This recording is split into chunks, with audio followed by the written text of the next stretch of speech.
작년 3월 대통령 선거 사흘 전 뉴스타파는 화천대유 대주주 김만배 씨의 육성을 보도했습니다. 김 씨는 2011년 부산저축은행 비리 수사 당시 불법 알선업자였던 조우영 씨에게 박영수 전 특검을 소개해줬다고 말했습니다. 윤석열이 과장, 남편이 주임 검사냐. 그래서 박영수를 소개해줘 내가. 이어 박 전 특검이 윤석열 중수 이과장을 통해 수사를 무마했다는 취지로 말했습니다. 윤석열이가 네가 조우영이야 이러면서 커피 뭐 하면서 뭐 몇 가지를 하더니 보내주더래. 그래서 사건이 없어졌어. 이 인터뷰는 반년 전 언론노조 위원장 출신인 신앙님 당시 뉴스타파 전문위원이 김 씨를 만나 녹음한 것이었습니다. 검찰이 김 씨로부터 대선 직전 인터뷰를 보도해달라는 청탁과 함께 거액을 받은 혐의로 신앙님 전 전문위원을 압수수색했습니다. 윤석열 과장을 만난 적 없다는 대출 알선업자 조 씨의 진술을 확보했고 인터뷰 직후 거액이 입금된 내역도 확인했기 때문입니다.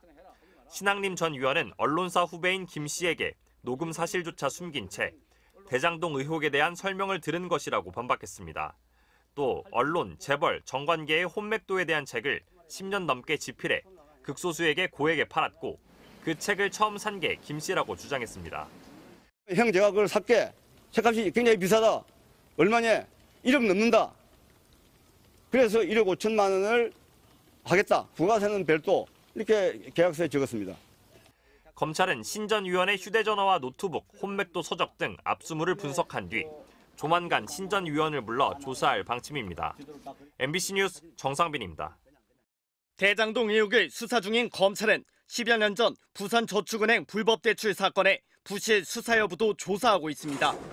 당시 수사팀이 대장동 업체에 1,000억 원대 불법 대출을 포착하고도 눈 감아줬다는 의혹입니다.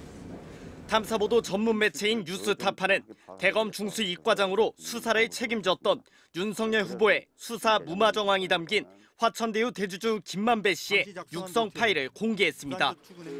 대장동 수사가 본격화하기 직전인 지난해 9월 평소 친분이 있던 신앙님 전 언론노조 위원장과의 대화입니다. 김 씨는 2011년 수사 선상에 올랐던 대장동 대출 브로커 조모 씨가 당시 자신을 찾아왔다고 기억했습니다. 내 형이 좀 해결해 주세요. 그래서 그래? 근데 형이 직접 가서 얘기하기는 어렵다. 성렬이 형 내 동생이야. 이렇게 어떻게 하냐. 그냥. 대신 윤 후보와 막역한 사이이자 대검 중수부장 출신인 박영수 전 특별검사를 변호인으로 소개해줬다고 말합니다. 그 당시에 윤석열이 과장, 주임 검사냐. 그래서 박영수를 소개해줘 내가. 나름대로 이제 그물을 소개해줬네. 예. 왜냐면 나는 형 그 혈관을 다 아니까 무슨 말인지 알지? 통할 만한 사람을 통할 만한 소개해줬지. 김 씨는 박 전 특검의 인맥이 통했다며 사건이 잘 마무리됐다고 자랑했습니다. 윤석열이가 네가 X이야 이러면서 윤석열한테서 윤석열이가 보냈단 말이야? 그럼 그 커피 뭐 하면서 뭐 몇 가지를 하더니 보내주더래. 그래서 사건이 없어졌어. 박영수가 그러면 윤석열하고 통했던 거야? 통했지. 그냥 봐줬지. 또 다른 핵심 피고인인 남욱 변호사도 지난해 검찰 조사에서 조 씨에게 검사가 커피를 타줬고 되게 잘해줬다는 말을 전해 들었다고 진술했습니다. 반면 윤석열 후보는 그간 TV 토론 등에서 브로커 조 씨를 모른다는 취지로 부인하고 있습니다. 녹취 파일을 공개한 신앙님 전 위원장은 대장동 사건이 본격화하기 전 털어놓은 김만배 씨의 증언이 사건의 실체를 이해하는 데 도움이 되지 않을까 했다고 말했습니다. 신 전 위원장은 그러나 녹취 전체를 공개할 의향이 있냐는 MBC의 질의엔 드릴 말씀이 없다고 밝혔습니다. MBC 뉴스 윤수환입니다.